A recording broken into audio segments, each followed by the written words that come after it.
नमस्कार, मैं हूं सौरभ बोरासी। आप देख रहे हैं fish farming in low cost channel. आज का विषय है आखिर कौन कौन सी मछली को हम छोटे तालाब में पाल सकते हैं और बड़े तालाब में कौन सी मछली को आप पाल सकते हैं। ये विषय पे आज वीडियो बन रहा है। तो वीडियो शुरू करने से पहले अगर चैनल पे नए हैं तो चैनल को सब्सक्राइब कर दें। और हमारा नया चैनल एक दूसरा है, हालांकि वीडियो अभी रुके हुए हैं कोरोना के कारण, लेकिन जल्दी ही वीडियो बनेंगे, उसको भी आप सब्सक्राइब कर लीजिए। और वीडियो पसंद आए तो लाइक करके दूसरों को शेयर कीजिए। तो वीडियो को आगे बढ़ाते हैं और जानते हैं कि आखिर छोटे तालाब की मछली कौन सी होती है और बड़े तालाब की मछली कौन सी होती है। हमारे भारत में अभी ये सिचुएशन हो रही है कि जो बड़े तालाब की मछलियां हैं उसे छोटे तालाब में डाल दिया जा रहा है। जो छोटे तालाब की मछलियां हैं उन्हें बड़े तालाब में डाल देते हैं। ऐसी गलतियों के कारण जो फिश फार्मर जो नए आ रहे हैं या कुछ मीडियम भी हैं, वो लोग घाटे में जाते हैं।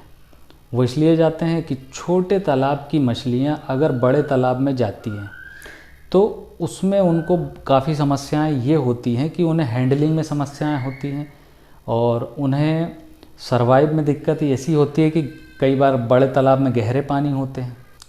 सबसे पहले हमें समझना ये होगा कि बड़ी जो तालाब होते हैं जिसमें बड़ी प्रकार की मछलियाँ डलती हैं, जो ज़्यादा एक्स्ट्रा लार्ज साइज़ हो जाती हैं, उनको बड़े में क्यों डाला जाता है और छोटे में छोटियों को क्यों डालते हैं।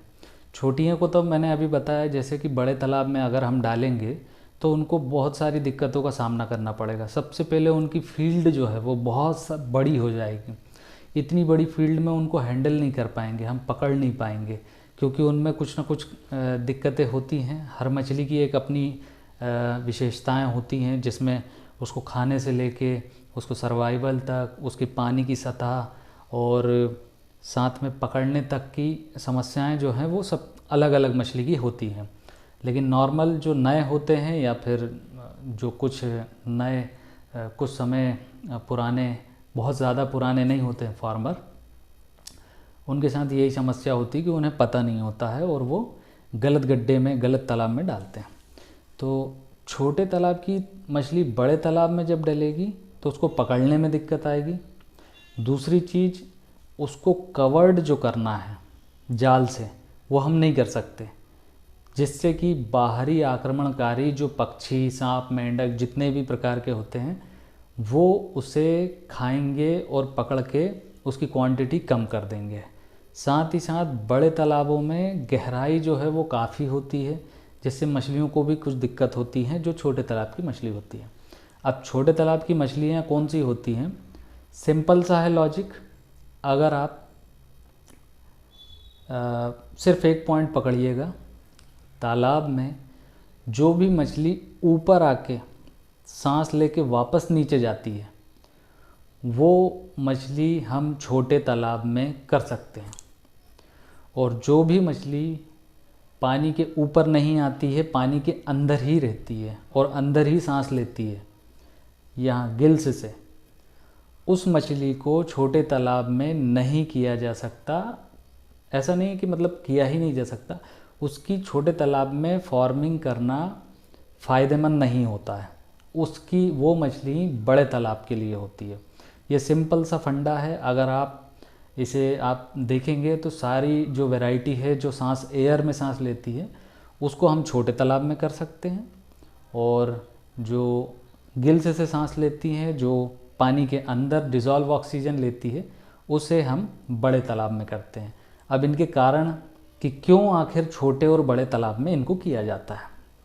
असल में जो मछली बड़े तालाब की होती है वो गिल्स से सांस लेती है और पानी के अंदर ही बैठी होती है, वो पानी के ऊपर नहीं आती है, जिससे कि बाहरी पक्षी जो हैं और जो मेंढक और जो भी परजीवी जो आक्रमणकारी हैं उनसे उनका बचाव होता है। दूसरी चीज़, उनको पानी में घुली हुई ऑक्सीजन चाहिए होती है, जो कि छोटे तालाब में बहुत कम बनती है, बड़े तालाब में बहुत ज़्यादा बनती है, जिसमें हम उस मछली की क्वांटिटी भी ज़्यादा डाल सकते हैं और वो बड़ी होती है, उसको ज़्यादा जगह लगती है। जो पानी के अंदर सांस लेती है वो मछली को हमेशा ही ज़्यादा जगह में है वो बड़ी होती है। कुछ एक दो मछली को छोड़ के, जैसे तिलापिया और रूपचंदा है, ये छोटे तालाब में हो सकती है, लेकिन इनकी क्वांटिटी को काफ़ी कम कर दिया जाता है। उसमें किसान को फ़ायदा लगता नहीं है। और क्वांटिटी अगर बढ़ाएंगे तो ऑक्सीजन की प्रॉब्लम आएगी, क्वांटिटी कम रखेंगे तो प्रॉफिट नहीं होगा। इसीलिए ये बड़े तालाब में डाली जाती है, जो डिज़ोल्व ऑक्सीजन की मछली है।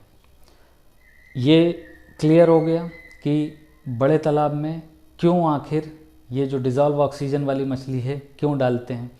मान लीजिए 1 एकड़ में जो मछली 4000 5000 डल रही है, वो हम 5000 स्क्वायर फीट में अगर डालेंगे तो वो सैकड़ा में डलेगी। 1000 तो आप भूल ही जाइए, सैकड़े में डलेगी, 800 700 600 ऐसी डलेगी। तो कोई फ़ायदा नहीं होगा उसमें। और अगर हम जिद करके ज़्यादा भी डाल देंगे तो उसमें ऑक्सीजन प्रॉब्लम आएगी, मरने लग जाएगी, तरह तरह की दिक्कतें आएगी, बढ़ नहीं पाएगी और फिर हम परेशान होंगे और टाइम हमारा वेस्ट होगा। इसीलिए कभी भी डिज़ोल्व ऑक्सीजन जो गिल से सांस लेती है, अभी हम कैसे पता करें कि कौन सी मछली डिज़ोल्व है और कौन सी मछली बाहर आके सांस लेती है। तो सिंपल है, जितनी भी मछलियों की मूंछें होती हैं वो तो ऊपर आके सांस लेती ही हैं, साथ ही साथ कुछ कुछ मछलियाँ ऐसी भी होती हैं जिनकी मूंछें नहीं होती हैं, उसके बाद भी वो पानी के ऊपर आके सांस लेती है। तो उसके लिए हमें ये करना है कि हमें देखना है किसी के तालाब में अगर वो डली है या वीडियोज़ हैं, तो वो तालाब में आपको कभी भी शांति नहीं दिखेगी। हमेशा पानी की बूंद जो है बुलबुला छूटता ही रहेगा, मछली ऊपर नीचे होती रहेगी। तो आप समझ जाइए कि ये ऊपर सांस लेने आ रही, नीचे जा रही है। तो ये सिंपल सा आपको पता चल जाता है कि हाँ, ये ऑक्सीजन बाहर लेती है मछली।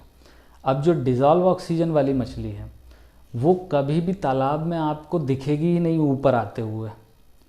बहुत ही रेयर, जब बड़े तालाब में रहती है शाम के समय हल्का सा आके जाती है वापस, लेकिन कभी भी दिन भर में वो नीचे ही बैठी रहेगी शांत। आपको लगेगा कि इस तालाब में कुछ भी नहीं है, लेकिन उसमें मछली होगी। तो वो है डिज़ोल्व ऑक्सीजन लेने वाली मछली। ये उनकी खासियत है कि पानी के अंदर ही सांस ले लेती है, जिससे पता भी नहीं चलता है किसी को कि इसमें मछलियाँ हैं। तो बड़े तालाब की जो मछली होती है वो डिज़ोल्व ऑक्सीजन की होती है, उसको छोटे तालाब में इसलिए नहीं कर सकते।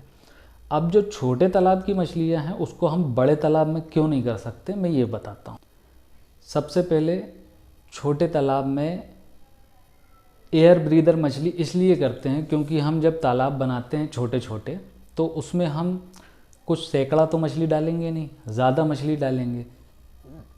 तो ये मछलियाँ जो होती हैं ये सघन पद्धति से पाली जा सकती हैं।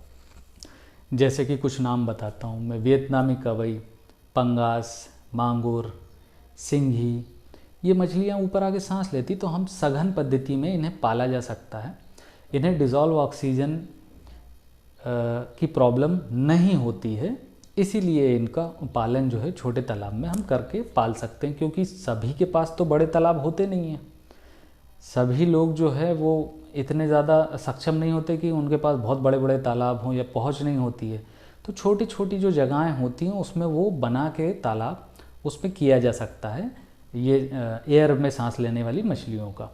दूसरी चीज़, इन मछलियों को चूँकि ये बार बार ऊपर आती हैं, बार बार नीचे जाती हैं, इसके कारण जो बाहरी आक्रमणकारी पक्षी होते हैं वो इनको देखते हैं, ऊपर आसमान से ज़्यादा दिख जाती है, पता चल जाता है कि हाँ इसमें मछलियाँ हैं, तो वो इस पे आक्रमण करते हैं।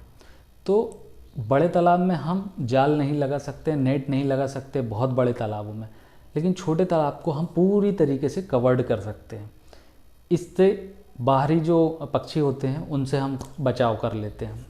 अब ये छोटे तालाब होंगे तभी हम कर पाएंगे, अन्यथा हम नहीं कर पाएंगे। तो इसीलिए ये मछलियाँ जो होती हैं छोटे तालाब के लायक होती हैं। दूसरी तीसरी चीज़ कि ये छोटे तालाब में भी ग्रोथ कर जाती हैं, क्योंकि इनको ऑक्सीजन की प्रॉब्लम नहीं है और ये सघन पद्धति से रह सकती हैं। ज़्यादातर देखा गया है जो भी हवा में सांस लेने वाली मछलियां हैं वो सघन पद्धति से पाली जा सकती हैं, उनमें ग्रोथ की समस्या उतनी नहीं आती है जितनी कि डिज़ोल्व ऑक्सीजन की मछली में आती है। तो इसीलिए इन्हें छोटे तालाब में इनका कल्चर किया जा सकता है। तो इस तरीके से आप छोटे तालाब की मछली को बड़े तालाब में ना डालें और बड़े की मछली जो है वो छोटे तालाब में ना डालें, अन्यथा होगा मिसमैच हो जाएगा और आपको दिक्कत होगी। ये चीज़ जो है काफ़ी समय से मेरे दिमाग में थी कि मैं बताऊं, लेकिन समय का अभाव और काफ़ी चीज़ें प्रॉब्लम आ जाती थी और दिमाग से भी निकल जाता था। तो अब जितने भी भारत में फैले हुए हैं, बहुत सारे यूट्यूबर्स के पास भी जाते हैं फ़ोन, हम लोगों की बात होती है, तो यही है कि छोटी सी जगह, जिस जगह पे मकान बनने लायक जगह पे वो ऐसी मछली डाल देते हैं जो 5-5 एकड़, 10 एकड़, 3 एकड़, एकड़ों में डलनी चाहिए वो एक प्लॉट साइज़ में डाल देते हैं और फिर प्रॉब्लम होती रहती है।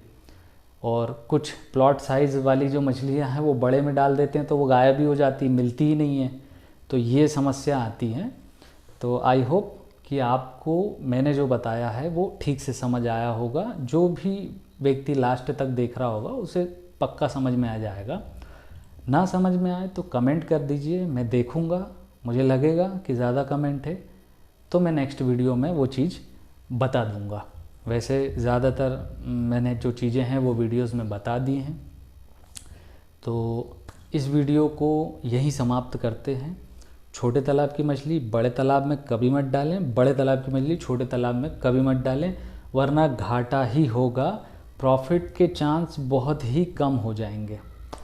तो ये मेरी आपसे सलाह है, आपसे रिक्वेस्ट है कि ऐसा ना करें। इस वीडियो को यहीं विराम देते हुए नेक्स्ट वीडियो आएगा जल्दी ही।